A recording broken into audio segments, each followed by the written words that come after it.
মসজিদ পুত্রা মালয়েশিয়ার পুত্রাজার শহরে অবস্থিত এই মসজিদ পুত্রার সৌন্দর্য বর্ণনাহীন।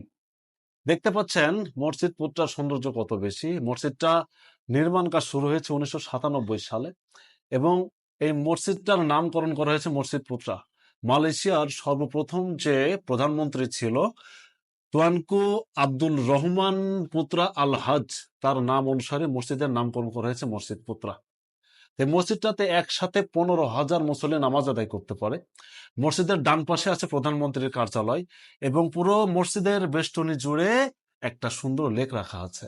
তো দেখেন সুবহানাল্লাহ, মসজিদটা কত সুন্দর এবং এই মসজিদটা নির্মাণ করতে খরচ হয়েছে $250 মিলিয়ন এবং এর যে উচ্চ মিনারটা দেখতে পাচ্ছেন, এর উচ্চতা হচ্ছে 381 ফিট এবং যে উচ্চ গম্বুজটা দেখতে পাচ্ছেন এর উচ্চতা হচ্ছে 181 ফিট।